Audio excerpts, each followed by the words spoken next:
राज्यात निवडणुकीचा निकाल लागून तब्बल 7 दिवस होऊन गेले आहेत। मात्र असे असतानाही मुख्यमंत्री कोण यावर अद्यापही भाजपाकडून निर्णय झालेला नसल्या कारणाने मोठ्या प्रमाणात चर्चेला उधाण आले आहे। दिल्लीत अमित शहा यांनी मीटिंग देखील बोलावली होती, ज्यात एकनाथ शिंदे, अजित पवार, देवेंद्र फडणवीस हे देखील उपस्थित होते।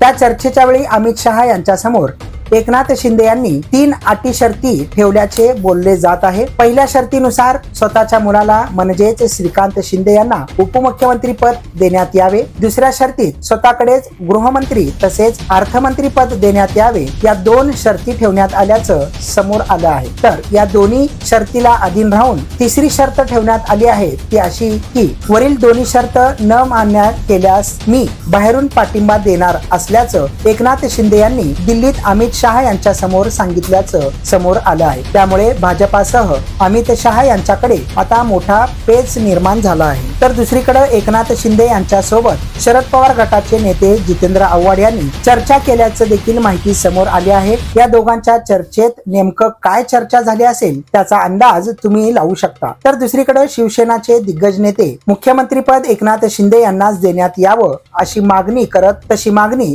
जोर धरू लागली आहे। मिळालेल्या माहितीनुसार अमित शहा एकनाथ शिंदे यांना फोन करण्याचा प्रयत्न करत असून एकनाथ शिंदे यांचा फोन लागत नसल्याची माहिती देखील समोर आली आहे। त्यामुळे महाराष्ट्र राज्यात मोठा राजकीय भूकंप होताना आपल्याला पाहावयास मिळत आहे। सध्या एकनाथ शिंदे हे आपल्या सातारा येथील गावात आले असून त्या ठिकाणी त्यांची तब्येत ठीक नसल्याचे कारण समोर केले जात आहे। मात्र असे असतानाही मूळ कारण मात्र एकनाथ शिंदे हे आपल्या 3 शर्तींवरती ठाम असल्याचं बोललं जात आहे। त्यामुळेच अद्यापपर्यंत महाराष्ट्र राज्याचा मुख्यमंत्री कोण याचा निर्णय झाला नाही। तर देवेंद्र फडणवीस यांना मुख्यमंत्री न करता इतर दुसऱ्याच व्यक्तीचा म्हणजेच नव्या चेहऱ्याला भाजपाकडून संधी देण्याची शक्यता देखील वर्तवण्यात येत आहे। सध्या व्हॉट्सअपवर एक मेसेज व्हायरल झाला असून त्या मेसेजनुसार राज्याचे मुख्यमंत्री म्हणून पुण्याचे खासदार मुरलीधर मोहोळ यांचे नाव पुढे येत असल्याची माहिती समोर आली आहे। आगामी स्थानिक स्वराज्य संस्था म्हणजेच महानगरपालिकेच्या निवडणुका डोळ्यासमोर ठेवून भाजपा देखील देवेंद्र फडणवीस यांना मुख्यमंत्री पद देऊ इच्छित नसल्याची माहिती समोर आली आहे। राज्यात विधानसभा निवडणुकीनंतर सर्वात महत्त्वाचा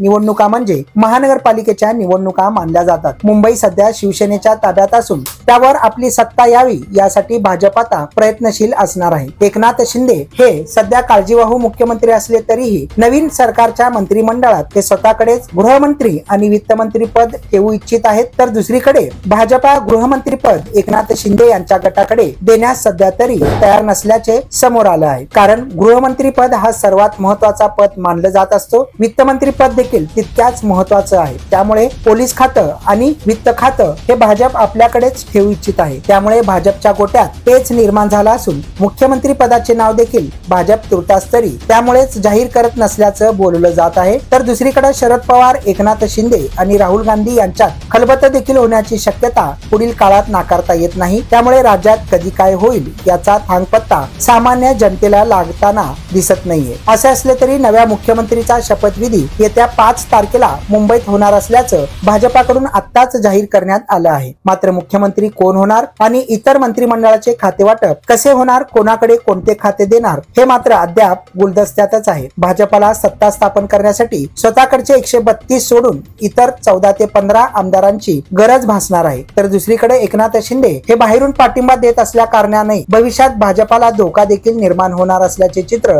भाजपा समोर आतापासूनच दिसून येत आहे। त्यामुळे दिल्लीत अमित शहा यांच्या समोर मोठा पेच निर्माण झाला असून नेमकं कोणाला मुख्यमंत्री पद द्यावं आणि गृहमंत्री पद, वित्तमंत्री पद एकनाथ शिंदेच्या गटाला द्यावे की नाही यावर मात्र अद्याप शिक्कामोर्तब झालेला नाही। तुम्हाला या सगळ्या घडामोडींवर नेमकं काय वाटतंय ते आम्हाला कमेंटच्या माध्यमातून तुम्ही नक्की कळवा।